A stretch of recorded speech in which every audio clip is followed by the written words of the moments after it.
말씀은 바울 사도께서 믿음의 아들인 디모데에게 쓴 편지 내용입니다. 이것의 내용을 보게 되면 굉장히 많은 의미를 우리가 생각할 수 있는 귀중한 말씀입니다. 우선은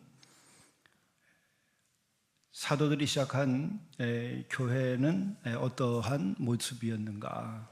성령이 충만하게 되어서 회개의 역사가 일어났습니다. 회개의 역사가 일어나게 되자 그들이 모이기에 힘쓰고 또 기도에 힘쓰고 또 모여서는 떡을 떼며 함께 지냈습니다. 그것뿐만 아니라 그들은 유무상통하면서 사랑의 공동체를 이루어냈습니다. 세상을 이긴 것이고 물질을 이겨낸 것이죠. 인류의 역사에서 이와 같은 공동체는 처음입니다. 그리고 이것은 그래서 영원히 인류사에서는 하나의 이상적인 공동체로 이야기되고 있습니다. 이렇게 시작된 교회가 얼마 되지 아니하여서 이제 2세대로 넘어가게 되는 것입니다. 시간적으로는 요즘에 우리가 말하는 1세대를 30년으로 말하고 있지만 30년이 채 되지 아니하는 1세대에서 2세대로 넘어가는 교회의 현실을 지금 말하고 있습니다. 바로 디모데가 이제 교회를 섬기는 이런 때가 되었는데 여기에 대해서 1세대 사도인 바울이 지금 편지를 하는 겁니다. 2세대 교회가 되면서 어떤 일이 지금 나타나고 있는가? 오늘 14절 말씀 보면은 이런 말씀이 있습니다. 한마디로 말하면 말다툼을 하지 말라고 하나님 앞에서 엄히 명하라.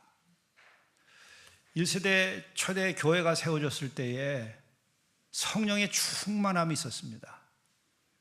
그것으로 인하여 회개의 역사가 일어났습니다. 그 회개의 역사, 성령의 충만함의 역사는 뭐를 가져오는 것이죠? 하늘에서 은혜를 베푸셔서 우리로 하여금 막 금덩어리, 은덩어리가 떨어지게 하는 물질적인 축복이 아닙니다. 거기는 물질적인 축복으로도 비교될 수 없는 유무상통하는 사랑의 사건이 일어났어요. 탐욕과 물질과 이 세속을 넘어서는 놀라운 역사가 거기서 일어난 것입니다. 그래서 유무상통하게 됐는데 그것은 뭐냐? 이들의 성령의 역사심과 회개를 통해서 이들의 마음속에서 일어난 것은 진정한 사랑이라는 거예요. 인간에 대한 진정한 사랑, 하나님에 대한 진정한 사랑, 예수 그리스도에 대한 진정한 사랑이 그들의 마음속에 자리 잡게 된 거예요. 아가페의 그 영적인 기운이, 그 사랑이 그들을 사로잡았던 겁니다. 그래서 인간이 극복할 수 없는 물질적인 한계, 물질의 우상을 넘어서서 이들이 사랑으로 하나 됐던 것이죠. 이렇던 곳에 말다툼이 얼마나 있었으면은 말다툼을 하지 말라고 하나님 앞에서 엄히 명하라. 그냥 권면을 하고 이렇게 하라고 얘기하는 게 아니라요, 하나님 앞에서 예배 중에 혹은 주의 이름으로 엄하게 명하라는 거예요. 어떻게 이런 말다툼이 일어나게 된 것일까? 바로 이것은 믿음이 약화되는 과정입니다. 첫째는 관념화가 추진이 됩니다. 기독교 신앙이라고 하는 것은 여러분 무엇입니까? 기독교의 그 본질은 무엇입니까? 그것은 관념과 지식이 아니라 그것은 구원의 사건이었고, 구원의 사건은 무엇이었는가? 십자가와 부활의 사건이었습니다. 이것은 하나님께서 우리를 향한 무한한 사랑의 사건이었습니다. 죄를 졌으면 마땅히 죄에 대한 대가를 지불해야 되는 것이고, 그 대가는 죽음입니다. 그만한 죄를 짓고 살아온 것이죠. 그것에 대한 각성이 인간이 깨달아야 할 각성 가운데 가장 큰 각성이에요. 그리고 죽음에 대한 해석, 왜 죽어야 하는가에 대한 대답이기도 한 거예요. 성경은 그걸 말하는 거예요. 왜 죽나? 죄를 졌으니까 죽는 것이지. 왜 죽나? 죽을 만하니까 죽지. 대가를 지불해야지. 뿌린 대로 거두리라. 생명을 뿌렸으면 생명을 거두는 것이고, 죽을 일을 뿌렸으면 죽게 되는 것이지. 이게 창조의 법입니다. 그래서 인간은 왜 죽는가에 대해서 질문을 던질 때 성경은 답을 한 것이죠. 너희들이 지은 죄로 너희들이 대가를 지불하는 것이다. 교통 법규를 어겼으면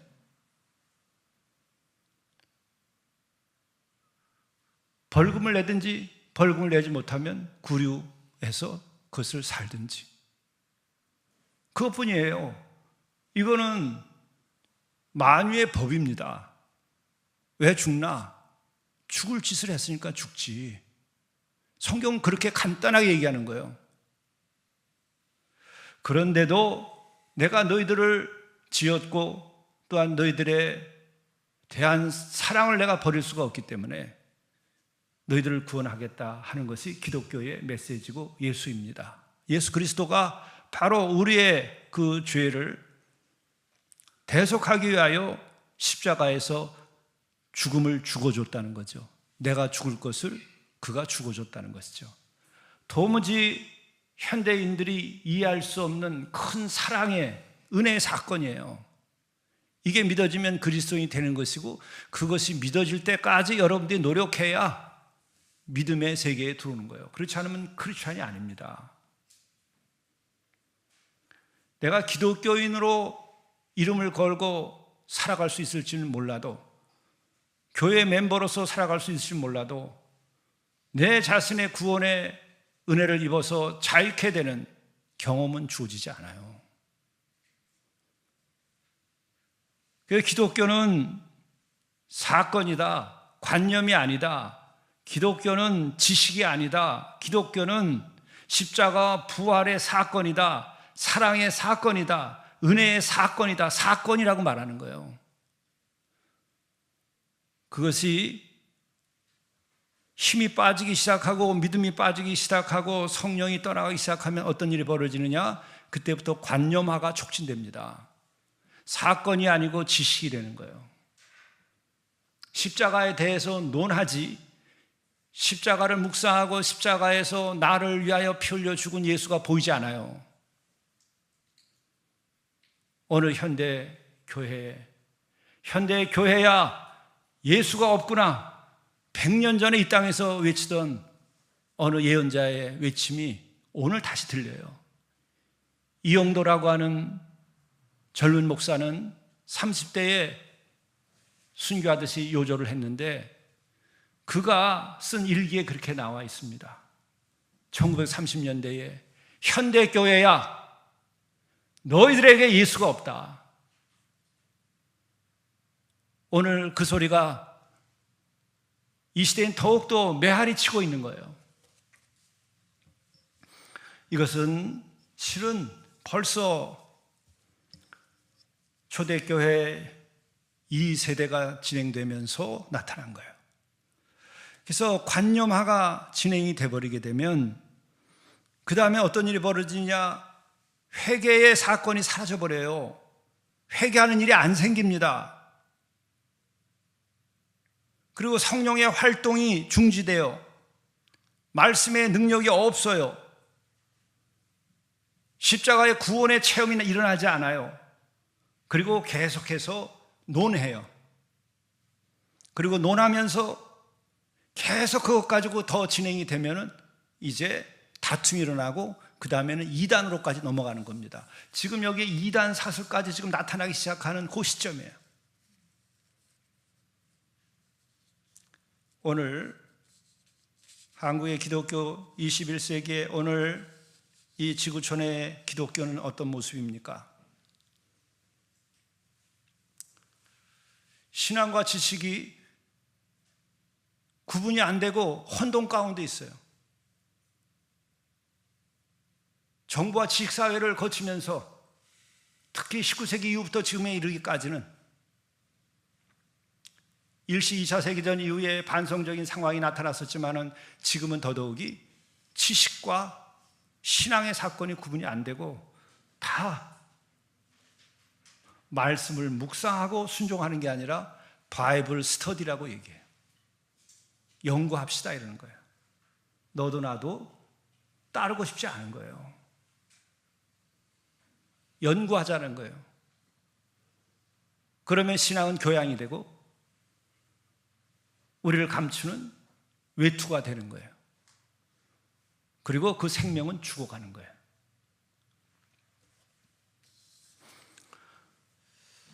고뇌에 찬 한 젊은이가 스승을 찾아와서 묻습니다. 제가 인생에서 삶과 죽음의 이 사이에 살면서 진정한 자유와 그리고 행복과 구원을 어떻게 얻을까 많은 책을 읽고 공부를 했습니다. 그런데 그것이 무엇인지 내가 얻을 길이 없습니다. 어떻게 해야 하는 것이겠습니까? 이야기를 들은 그 스승이 제자에게 거울을 가지고 준비가 되면 오게. 제자가 거울을 가지고 오자 스승은 그 거울을 벽에 세워놓고 제자를 그 앞에 세웠습니다. 거울 안에 자네가 있는가? 예, 있습니다. 보이는가? 예, 보입니다. 그러자 지팡이로 거울을 내려쳐버렸습니다. 여보게, 거울이 깨졌다고 자네가 사라지는가? 거울은 실체처럼 보이지만 실체가 아니네. 지식은 이와 같은 것이네. 우리는 지식이 어떤 실체인 줄 알아요. 관념이 어떤 실체인 줄 알아요. 사랑은 관념이 아니에요. 신앙은 관념이 아니에요. 사랑과 구원은 지식이 아니에요. 사건이지. 실체하는 겁니다. 근데 우리는 거울 속에서 놀아요. 거기에는 체온도 없고 향기도 없고 진정한 만남도 없습니다. 그 거울 속에서 노는 게 성도의 교제가 되고 그 거울 속에서 노는 것이 믿음이 되어버렸어요. 그래서 능력이 없는 성도들, 여러분들이 성경 말씀을 듣고 그 말씀 때문에 가슴 뛰는 순간이 있습니까? 그럼 됐어요. 십자가를 바라다 봤을 때 내가 나를 위하여 죽은 예수 그리스도가 거기서 보이고 내가 가슴이 찢어지고 또한 그것에서 감사하고 또 감사합니까? 그럼 됐어요. 그게 안 되면 여러분의 십자가와 여러분의 믿음은 지식이고 관념이에요. 거울 속에 있는 거예요. 그 거울이 구원받아야 아무 소용이 없는 거예요. 내가 구원받아야지. 내 목숨이 구원받아야지.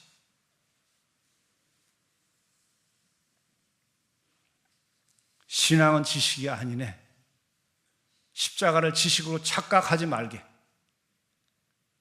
그리스도의 십자가 사랑과 부활을 지식이 아니라 사건이 되도록 살면 되네. 후에 그 제자는 순교의 길을 걷게 되었다는 것입니다. 그래야 예수 믿는 의미가 있고 가치가 있고 그래야 내가 구원의 기쁨이 있지, 그렇지 아니하는 거울 속에 그 인생을 내 인생이라고 말할 수 없는 거예요. 거울 속에서 나와야 돼요. 관념의 유유와 장난에서 나와야 돼요.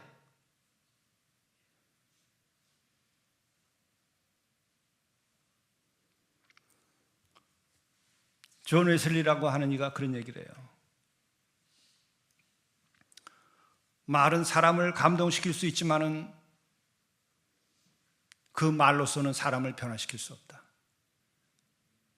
내 삶을 살아내는 그것으로 인하여 우리는 다른 이들을 변화시킬 수 있다. 이때 삶이라고 하는 것은 신앙적인 삶을 말하는 거예요. 요새 감동이 넘치는 교회가, 예배가 아주 너무나 많아요. 아니, 있는 그대로 얘기하면은 감정을 짜내고 있어요. 감정에 불을 붙이고 그거 가지고 불놀이를 하고 있어요. 감정의 불놀이가 우리를 구원하지 않습니다. 그것은 내 안에 있는 인간의 감정에 그 거울 속에 불타고 있는 불에 지나지 않아요. 그것이 세상을 불질릴 수가 없는 거예요. 사랑의 불이 거기서 나올 수 없는 거예요. 내 감정이 식으면 아무것도 아니에요. 공연이 끝나면 파장이 되듯이 아무것도 아니에요. 텅 빈 무대와 같은 거예요. 허무, 무료함, 무능함, 그런 거밖에 남지 않아요. 어떤 사람은 그 감정을 끓기 위하여 쉽게 약을 먹고 술을 먹어요. 그 자기의 감정을 새롭게 뭔가를 만들어요. 술이 깬 다음에 그의 육신과 마음은 다 어둠 속에서 가엾은 존재로 전락해버리는 거예요. 감정이라고 하는 것은 그와 같은 거예요. 오늘날 교회가 그래서 능력이 없는 겁니다.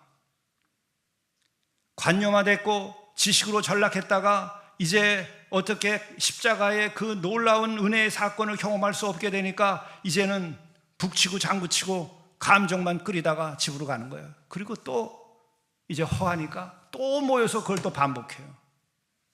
파송에서 내가 나가서 사랑을 증언하고 생명의 씨앗을 뿌리고 많은 영혼을 구원하고 내 삶에서 아름다운 사랑의 열매를 내가 만들지 못하는 거예요. 그리고 하는 것은 뭐예요? 고뇌가 의미이고 가치라고 그래. 허무함이 의미이고 가치라고 그래. 그래, 허무하게 살고 고뇌는 하다 죽어라. 고민이나 하다 죽어라. 우울하게 살다 우울하게 죽어라. 사탄이 하는 얘기예요. 그런 가르침이 세상을 지금 덮고 있어요. 속으면 안 돼요. 자신에게 속으면 안 돼요.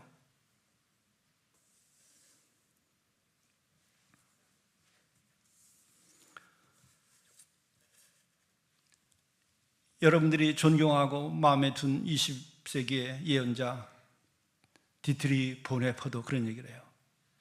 말씀이 내 안에 살게 해야지, 그렇지 않으면은 말씀을 전할 수도 없고, 성경은 입으로 해석하는 것이 아니라 행함으로 해석하는 것이다.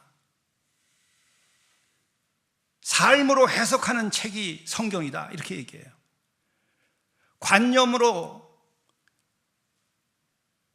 싸구려 주석으로 해석할 수 있는 게 아니에요.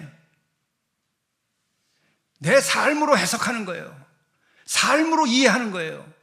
십자가는 삶으로 체험하는 것이고, 십자가는 삶으로 내가 경험하는 것이고, 십자가는 삶으로 내가 체득하는 거예요. 그때 우리에게 주어지는 것은 구원과 자유, 죽음을 넘어서는 거예요.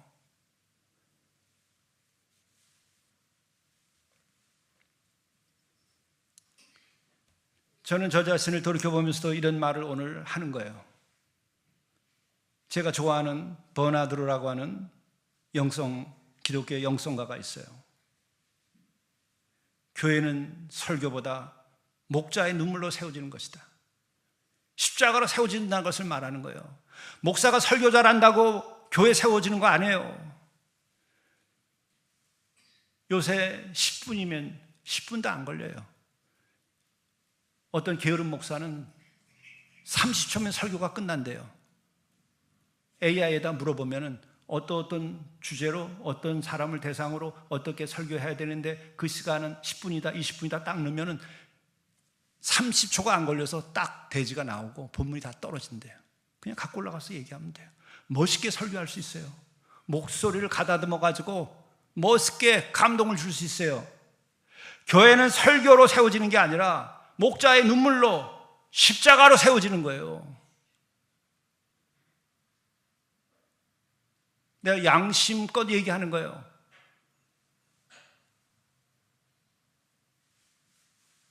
목사가 지식으로 십자가를 이해하기 시작하면은 그때부터 밥벌이 하게 되는 거예요. 속지 마세요. 목사는 십자가를 짐으로 눈물로 교회를 세우는 거예요. 그리고 직분을 가진 자들은 그것을 함께 나눠지는 거예요. 그래서 목사가 눈물로 십자가를 지며 교회를 세우지 아니하는 데에는 어떤 교인도 더불어서 십자가를 질 수가 없어요. 십자가가 없는 교회, 십자가가 없는 교인들, 그렇게 되는 거예요. 교회는 순교자의 피 위에 세워졌다고 그랬고, 끊임없이 순교자의 피로서 교회는 유지된다고 그랬어요. 그건 십자가의 피로 유지되는 것이고, 그것은 우리가 억울할 것이 없는 것이 이미 예수 그리스도께서 그 십자가를 지고 피를 흘리시고 나를 구원하셨기 때문에 내가 그 은혜에 보답하면서 그걸 하는 것이고, 거기에서 세상을 이기는 자유가 있고, 불의한 것을 이기는 자유가 있고, 죽음을 이기는 자유가 있고, 악을 이기는 자유가 있어요. 십자가는 능력입니다. 관념이 아닙니다. 십자가는. 헬라 사람들은 관념을 구하지만 예수를 믿는 이들은 십자가를 구한다고 그랬어요. 여러분에게 십자가가 있습니까? 이 교회에 십자가가 제대로 서 있습니까? 장로와 권사와 집사, 그 가슴에 십자가가 그 직분 때문에 내가 십자가를 진다고 하는 것으로 직분을 지금 수행하고 있습니까? 목사가 기름 부음 받았고 주의 종이기 때문에 내가 십자가를 진 종으로 살고 있는가? 우리가 한시라도 이것에 대한 질문을 잃어버리면 우리의 신앙은 교양으로 전락하고 관념으로 전락하고 지식으로 전락하고, 그 다음에 어떻게 되는가? 논쟁으로 전락해요. 연구하는 것으로 전락해요. 그 과정에서 어떤 일이 벌어지는지 아세요? 첫째, 언행의 일치가 사라져요. 말은 말대로 하고 행하지 않아요. 다 따로 놀아요. 신행의 일치가 사라져요. 신앙 고백이 아니고 그냥 지식이에요. 주는 그리스도시요 살아계신 하나님의 아들이라고, 그게 무슨 말이에요? 나의 하나님으로 여기겠다는 거예요. 나의 모든 것으로 여기겠다는 거예요. 내 목숨을 주고 당신을 사겠다는 거예요. 그럴 만큼 당신을 귀중한 것이고 이미 당신은 나를 위하여 그렇게 목숨을 내놨다고 하는 것을 믿는 거예요. 남녀가 지금 사랑해서 결혼하는 수준이 아니에요. 또 진정한 남녀가 결혼하고자 하여서 사랑했다고 해서 사랑의 고백을 하면 그렇게 하는 거예요. 내가 당신을 위해서 죽을 수 있습니다. 기독교인들은 그렇게 해야 돼요. 그게 고백이에요. 나는 당신밖에 모르기로 이제 결정했습니다. 세상에 많은 여자가 있고 세상에 많은 남자가 있지만 이제 더 이상 그들은 나와 아무 상관이 없습니다. 난 당신 하나만으로 모든 것으로 삼겠습니다. 신앙 고백을 하는 이들은 그런 게 가능해요. 모든 것이 다 당신을 위한 것이고 당신의 모든 것이 나를 위한 것입니다. 주여, 당신은 사랑하나이다. 당신의 진리가 나의 것이 되고 내가 구하는 모든 것이 당신으로부터 나온다고 하는 것을 아는 게, 그 관계를 맺는 것이 신앙의 고백이에요. 관념에는 고백이 아니에요. 관념은 고백이 아니에요. 여러분, 사랑하는데 사랑이란 무엇일까? 레포트 쓰면 두 사람이 결혼하나요? 고백을 해야 결혼을 하지. 고백을 해야 몸을 섞고 일생 동안 같이 생사고락을 같이 할 수 있지. 사랑이 뭐냐고 얘기해가지고 그렇게 살아갈 수 있어요? 지금은 이미 모든 것이 다 그러한 진정성을 가진 만남이 없고 사랑이 식어버린 시대이기 때문에 그렇게 살고자 하면은 어리석다고 얘기해요. 야, 그 정도까지 그렇게 하고 사냐? 왜 그 남자를 위해서 모든 걸 다 바치냐? 왜 그 여자를 위해서 모든 걸 바치냐? 어떻게 이렇게 어리석게 사냐? 그래서 계산해보고 이혼하고 계산해보고 결혼하고 그렇게 하고 사는 거예요. 어떤 이는 실제 사건입니다. 못 맞춰 일한 기업이 무너지게 되니까 아파트 한 채라도 구해야 된다고 명의를 아내 이름으로 바꿨어요. 그래서 완전히 무너졌어요. 그랬더니 아내가 이혼장에 도장 찍으라고 하는 거예요. 이게 아주 합리적인, 너무나 합리적인, 너무나 이성적인, 너무나 똑똑한 오늘 이 시대를 사는 사람의 한 모습이에요. 십자가는 그런 것이 아니에요. 사랑의 사건이라고요. 예수는 그렇게 우리에게 가르치지도 않았고 그렇게 살지도 않았어요. 내가 너희를 사랑하기 때문에 내가 너희를 위해서 죽는다. 그렇게 하고 십자가를 졌어요. 제자들한테 얘기하고. 그것이 진리고 그 사랑의 감화와 감동 때문에 우리는 크리스찬이 된 것이지, 이 사랑의 감화와 감동이 없으면 여러분 더 이상 힘들게 예배당 다닐 것도 없어요. 뭐가 나온다고 예배당을 다녀요? 요새 중매하는 무슨 사이트나 그런 또 회사가 있다네요. 참 요새 별난 세상이에요. 근데 거기서 크리스찬 그러면은 등급에서 제일 아래 열애로 친대요. 이런 크리스찬 돼서 뭐 할 겁니까? 세상에서 보면 우리는 그 세상의 평가에 의해서 우리가 결정되는 것이 아니고 하나님에 의해서 우리의 가치와 의미가 평가가 되는 거예요. 그건 뭐예요? 그 십자가의 사랑을 내가 알고 그 십자가의 사랑 가운데서 자유와 진리를 누리고 내가 실컷 아름답게 살 수 있고 거룩하게 살 수 있고 복되게 살 수 있다고 하는 것 때문에 우리는 예수 믿는 거예요.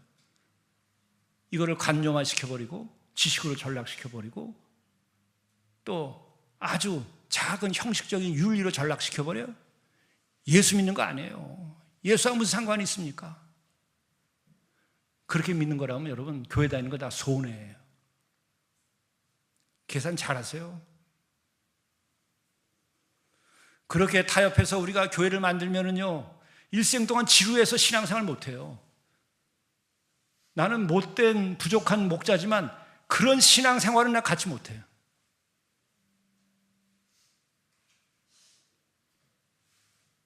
적어도 우리가 부족해도 이러한 그리스도의 사랑과 십자가의 은혜, 그 뜨거움을 우리가 느끼면서 그를 향하여 가는 거예요. 부족해도 그를 향하여 가는 거예요. 다시 일어나서. 세상에서 손해를 보고 핍박을 받거나 어려워도 그를 향하여 가는 거예요. 그렇지 않으면 오늘 같은 일이 벌어져요. 말다툼이나 하는 교회가 돼요. 그러니까 사도 바울이 1세대 이 교회를 세우는 사도가 얘기하는 겁니다. 엄하게 명하라. 말다툼 하지 말라고. 유익이 하나도 없고 도리어 듣는 자를 망하게 함이라. 여러분을 망하게 하고 교회를 망하게 하고 이 시대를 구원하지 못하게 하는 거예요.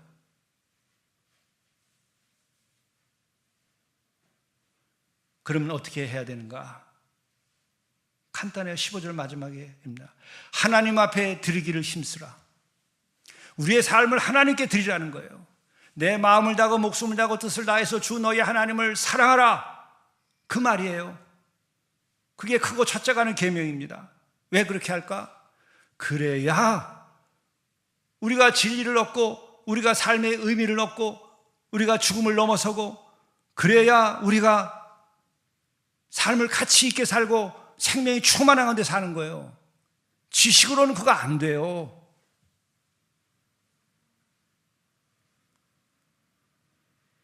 자식으로 우리가 살 때에 아버지, 능력 있는 아버지를 사랑하는 것만큼 내가 든든해져요. 아버지를 미워하고 집 나가버리면 그때부터 힘이 다 빠지는 거예요. 남는 건 분노밖에 없어요.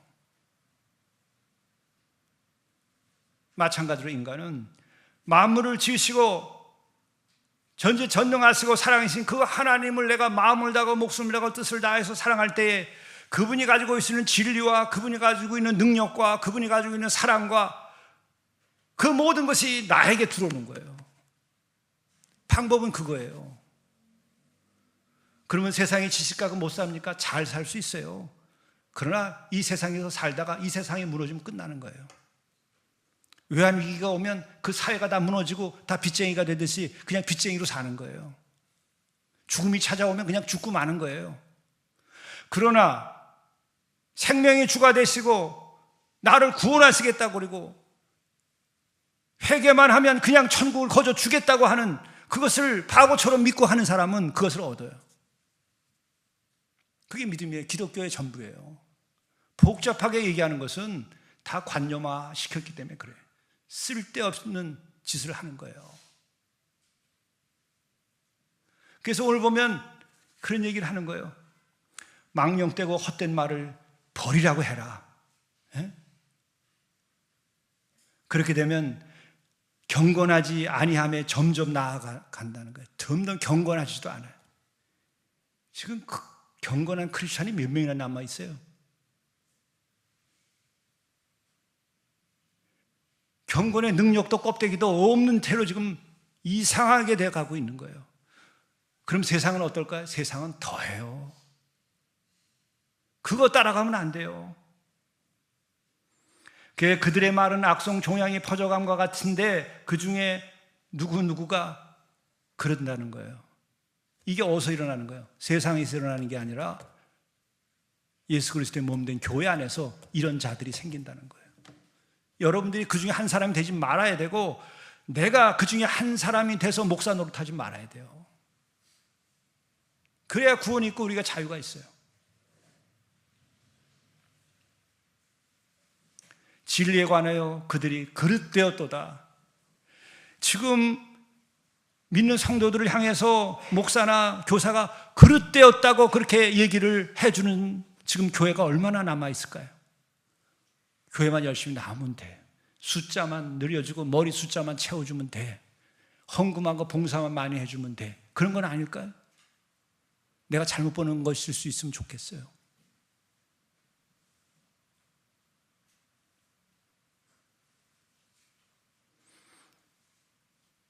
그러면서 19절 주의 이름을 부르는 자마다 불의에서 떠날지어다. 오늘은 시간 때문에 그 아래의 말씀은 생략합니다. 이것을 가지고 우리가 다시 한번 생각해 보면, 우리가 세상을 향하여 생각해 보면, 여러분, 이 나라는 지금 이 교회 역사에서 영적인 흐름에서 보면 어떤 상태입니까? 유무상통하나요? 사랑으로 서로 이해하나요? 화해하나요? 다 물질의 우상, 쾌락의 우상, 교만 덩어리, 개인의 우상, 그것이 뭘 가져와요? 말다툼을 가져오는 거예요. 온 세상이 다 말다툼이에요. 진실이 없어요. 사랑이 없어요. 이것을 보고 우리가 가슴을 치고 하나님 앞에서 불쌍히 여겨달라고 기도해야 돼요.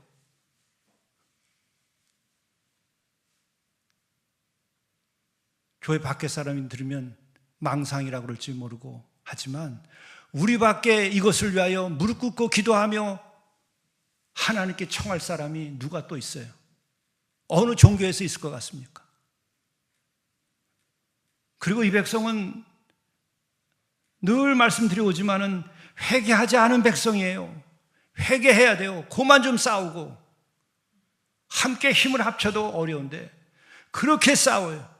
기업 안에서도 싸우고 경영자끼리 싸우고 노동자와 경영자가 싸우고 여와 야가 정책적인 토론을 하는 게 아니라 아주 잡아먹겠다고 싸우고 이런 불의가 어디 있어요? 이게 회개하지 않아서 그런 거예요. 회개하면 사랑이 싹트요. 그런데 여러분, 이 지금 대한민국 이 땅에서 회개를 말할 수 있는 공간이 어디에 있습니까? 회개라는 낱말을 사용할 수 있는 그 집단이 어디에 있어요? 오직 하나, 교회밖에 없어요. 교회가 이것을 감당하지 않으면 의인 10사람이 없어서 멸망하는 소돔과 고모라처럼 될 겁니다. 나는 제발 그런 일이 없기를 바라요. 내가 오늘 아침에도 함께 얘기하면서 우리 형제들을 보면서 그랬어요. 다시 이 교회가 노숙자로 꽉 차는 그날이 올까 봐 난 두렵다. 내년에 그렇게 올까? 가능성이 많아요, 여러분. IMF 터질 때 일주일 전까지 괜찮다고 그랬습니다. 청와대에서. 지금 우리가 하는 짓을 보세요. 믿을 수 있는 정책과 이야기가 있는지 거짓스러워서 믿어지지 않아요. 통계는 얼마나 조작할 수 있고 또 이미 알고 있는 통계조차도 또 다르게 얘기를 해요. 프랑스도 국가 파산입니다. 올해가 가기 전에 그런 일이 제발 없기를 바라고 내년에도 없기를 바라요. 이 교회가 다시 노숙자로 차고 넘치는 일이 없기를 바라요, 여러분. 이 해결하는 길은 여러분 정치와 이데올로기로 해잖아요. 역사가 증명하는 거예요. 한 번도 정치와 이데올로기에 의해서 인간이 새로워진 일이 없습니다. 회개만이 유일한 길이에요. 회개만이 천국을 우리에게 주는 거예요. 그렇지 않았으면 예수가 와서 일성으로 왜 회개하라고 그랬겠어요? 왜 목숨까지 걸고 와가지고 회개하라고 그랬겠어요? 사랑하니까, 새로워질 수 있으니까, 길은 그거밖에 없으니까. 자식들 말 안 들어요? 간단해요. 아버지가 회개하면 자식들 말 들어요. 자식이 이런 짓을 벌렸는데 맞아요. 그러나 그 뒤에는 아버지가 있고 아버지가 책임을 지고 회개하면 내 탓이오 하면 자식이 바뀌어요. 자식이 말 안 들어요? 애미가 회개하면 자식이 돌아와요. 그거밖에 길이 없어요. 부부가 돈 계산해서 재산 잘 분할해가지고 서로 사용하면은 변호사 동원하고 회계사 동원하면은 부부가 다시 회복될까요? 천만의 말씀 아닌 건 저보다 더 잘 아시잖아요. 회개를 하면 부부도 돌아오는 거예요. 인생의 길은 이미 어떻게 하면 해결이 되는지를 예수께서 목숨을 걸고 오셔서 알려주셨어요. 회개만 하면 간단한 겁니다. 이 나라 무슨 수를 써보세요 되나? 70년을 살아오면서 내가 겪어봤고 거리의 현장에서도 내가 겪어봤어요. 정책 위반자들의 그 세계를 곁에서 보면서도 다 겪어봤어요. 회개하지 않으면 다 가짜입니다. 인간은. 선생님들 회개하지 않으면 제자를 못 만들어요. 다 이해타산이고 그저 피차가 그냥 인간관계로 일시 필요해서 의지하는 거예요. 진정한 스승과 제자 회개하면 만들어져요. 새로운 나라 회개하면 만들어져요. 스위스가 그걸 보여준 거예요. 돈으로 스위스되지 않았어요. 종교개혁으로 코람되고 하나님 앞에 실존으로 하나님 앞에 정직하게 서라고 하는 걸 통해서 그리고 엄한 법을 적용해가지고 스위스가 달라져서 오늘 10만 불 시대 사는 거예요. 돈으로 우리가 10만 불 시대 도착 못합니다. 보세요. 다시 1만 불 시대로 돌아갈 수도 있어요. 제발 그런 날이 오지 않으려면 더 늦기 전에 그날이 오기 전에 회개해야 돼요. 70년대부터 제가 청년이 됐던 그 시절부터 경상도, 전라도가 그렇게 싸움을 하더니 지금까지 전라도, 경상도가 그렇게 싸워요. 함경도, 평안도가 그렇게 북쪽에서 싸우더니 지금도 그렇게 싸우고 이제는 평양과 그 외가 싸우고 남과 북이 그렇게 싸우고 지금은 또 어디까지 왔어요? 부모와 자식이 싸워요. 세대 간의 싸움이 벌어졌어요. 이 나라에서. 남녀 간의 싸움이 벌어졌어요. 남성과 여성이. 이제는 또 결혼 문제 갖고 싸워요. 남자끼리 결혼하고 여자끼리 결혼하는데 그것에 대해서 말하면 그것은 처벌하겠다고, 법을 만들겠다고. 그만 좀 싸워요. 회개를 해야지 이 민족이 새로워져요. 뭔 대단한 걸 하늘 아래서 한 게 있다고들 다 자기를 주장하고 교만에 빠져 있냐고요. 교회도 회개해야만 주가 역사합니다. 눈을 떠야 돼요. 왜 성경은 예수는 와서 회개하라고 그랬는지.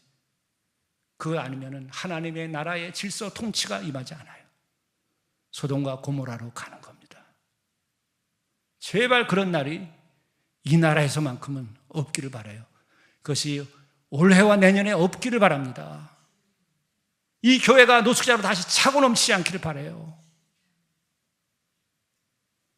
제발